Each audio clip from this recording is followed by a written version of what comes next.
ಧನುರ್ರಾಶಿ, ನಿಮ್ಮ ಮನಸ್ಸು ಶಾಂತವಾಗಿದ್ದರೆ ಬಹಳ ಒಳ್ಳೆಯದು. ದಿನನಿತ್ಯದ ಕೆಲಸಕ್ಕೆ ತೊಂದರೆಯಾಗ್ತಕ್ಕಂತಹ, ಅಡ್ಡಿಯಾಗುವಂತಹ ಒಂದಷ್ಟು ಸಂದರ್ಭಗಳು ಒದಗಿ ಬರುವಂಥದ್ದಿದೆ. ಉದ್ವಿಗ್ನ ಪರಿಸ್ಥಿತಿಗಳು ಏನೇ ಉಂಟಾದರೂ ಕೂಡ ನಿಯಂತ್ರಣ ಮಾಡೋದಕ್ಕೆ ಆ ಶಕ್ತಿ ಸಾಮರ್ಥ್ಯಗಳು ನಿಮ್ಮ ಹತ್ರ ಇರುವುದಿಲ್ಲ.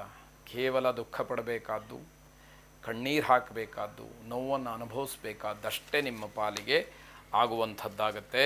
ಅದರ ಬಗ್ಗೆ ತುಂಬ ಎಚ್ಚರಿಕೆಯನ್ನು, ಗಮನವನ್ನು ಹರಿಸಿ ಆ ರೀತಿಯ ಪರಿಸ್ಥಿತಿಗಳು ನಿಮ್ಮಿಂದನೇ ಆಗದೇ ಇರುವ ಹಾಗೆ ಗಮನಿಸ್ಕೊಳ್ಳಿ ಅನ್ನುವಂಥದ್ದು. ಹಣದ ವಿಚಾರವಾಗಿ ಸ್ವಲ್ಪ ಎಚ್ಚರಿಕೆ ಇರಲಿ.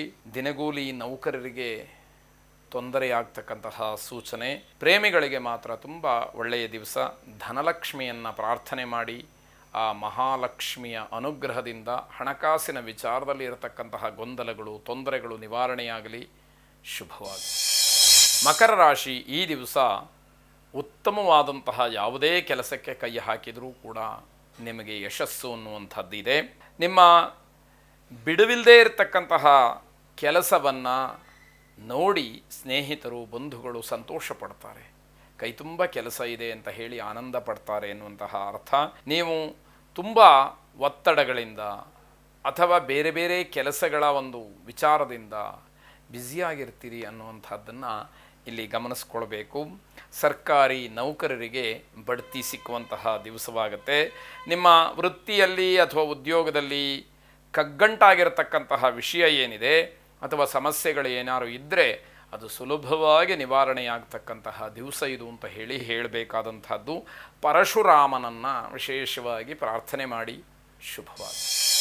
ಕುಂಭರಾಶಿ, ನಿಮ್ಮ ಸ್ನೇಹಿತರು, ಬಂಧುಗಳು, ನಿಮ್ಮ ಪರಿವಾರ, ಸಮಾಜದ ಜನ ಯಾರಿಗೂ ಕೂಡ ಮನಸ್ಸಿಗೆ ನೋವಾಗದೇ ಇರೋ ಹಾಗೆ ನೀವು ನಡ್ಕೊಳ್ಬೇಕಾಗತ್ತೆ. ಒಬ್ಬರಿಗೆ ಸ್ವಲ್ಪ ಮನಸ್ಸಿಗೆ ಬೇಸರವಾದರೂ ಕೂಡ ಅದು ನಿಮ್ಮ ಮನಸ್ಸನ್ನು ನೋಯಿಸುತ್ತೆ ಅನ್ನುವಂಥದ್ದು. ಶಿಕ್ಷಣ ಕ್ಷೇತ್ರದಲ್ಲಿ ಇರತಕ್ಕಂಥವರಿಗೆ ಬಡ್ತಿ ಸಿಕ್ಕುವಂಥದ್ದಿದೆ. ಚಿಕ್ಕ ಮಕ್ಕಳ ಕಡೆ ಹೆಚ್ಚು ಗಮನವನ್ನು ಹರಿಸಿ ಅನ್ನುವಂಥದ್ದು. ಪರಸ್ಪರ ವಿವಾಹ ಆಗದೇ ಇರತಕ್ಕಂಥವರು ಸಹಾಯ ಮಾಡೋದಕ್ಕೆ ಹೋಗಿ ಕಷ್ಟಕ್ಕೆ ಸಿಗಾಕ್ಕೊಳ್ತೀರಿ. ನಿಮ್ಮದೇ ಮದುವೆ ಆಗಿಲ್ಲ, ಬೇರೆಯವರ ಮದುವೆಗೆ ನಾನು ಸಹಾಯ ಮಾಡ್ತೀನಿ ಅಂತ ಹೋಗಿ ಅಲ್ಲಿ ಇನ್ಯಾವುದೋ ಒಂದು ಸಾಕ್ಷಿಯನ್ನು ಹೇಳಿಯೋ ಸುಳ್ಳು ಹೇಳಿಯೋ ಕಷ್ಟಕ್ಕೆ, ತೊಂದರೆಗೆ ನೀವು ಸಿಗಾಕೊಳ್ಳುವ ಸಾಧ್ಯತೆಗಳು ಹೆಚ್ಚಾಗಿರುತ್ತೆ. ಗಮನ ಇರಲಿ. ಸಹಾಯ ಮಾಡೋದು ತಪ್ಪಲ್ಲ. ವಿವೇಕವನ್ನು ಅರಿತು ಸರಿಯಾದಂತಹ ವಿಚಾರಕ್ಕೆ ಸಹಾಯ ಮಾಡೋದು ಒಳ್ಳೆಯದು ಅನ್ನುವಂತಹದ್ದು. ಕೋಪಕ್ಕೆ ಕಡಿವಾಣವನ್ನು ಹಾಕಬೇಕು, ತಾಳ್ಮೆಯನ್ನು ಹೆಚ್ಚು ಮಾಡಿಕೊಳ್ಬೇಕು. ಇಲ್ಲದೇ ಇದ್ದರೆ ತೊಂದರೆಗೆ ಕಾರಣವಾಗುತ್ತೆ. ಕಷ್ಟವನ್ನು ಅನುಭವಿಸ್ತೀರಿ, ಅವಮಾನವನ್ನು ಅನುಭವಿಸ್ತೀರಿ. ಇದಕ್ಕೆಲ್ಲ ಸಹಿಸ್ತಕ್ಕಂತಹ ತಾಳ್ಮೆ ಬಹಳ ಮುಖ್ಯವಾಗುತ್ತೆ. ವಿಕಲಚೇತನರಿಗೆ ಹಣ್ಣನ್ನು ಕೊಡಿ, ಅವರಿಗೆ ಅಗತ್ಯ ಇರತಕ್ಕಂತಹ ವಸ್ತುಗಳನ್ನು ನಿಮ್ಮ ಕೈಲಾದ ಅಷ್ಟು ಮಟ್ಟಿಗೆ ಕೊಡಿ. ಶುಭವಾಗಿ. ಕೊನೆಯದಾಗಿ ಮೀನರಾಶಿ, ಸಂಬಂಧಿಕರಿಂದ ಶುಭವಾರ್ತೆಯನ್ನು ಕೇಳ್ತೀರಿ. ನಿಮ್ಮ ಪ್ರತಿಭೆಗೆ ತಕ್ಕಂತಹ ಪುರಸ್ಕಾರ, ಸ್ಥಾನಮಾನಗಳು ಸಿಕ್ಕುವಂತಹ ಅವಕಾಶಗಳಿದೆ. ಬಡ್ತಿಗೆ ಏನಾದರೂ ಹೋರಾಟವನ್ನು ಮಾಡ್ತಾ ಇದ್ದರೆ, ಪ್ರಯತ್ನಗಳು ನಡೀತಾ ಇದ್ದರೆ ಅದರಿಂದ ಸಫಲತೆ ಅಂತಕ್ಕಂತಹದ್ದು ಸಿಕ್ಕುತ್ತೆ. ನಿಮ್ಮ ಹೋರಾಟ, ನಿಮ್ಮ ಉದ್ದೇಶ ನೆರವೇರುತ್ತೆ ಅನ್ನುವಂತಹ ಅರ್ಥ.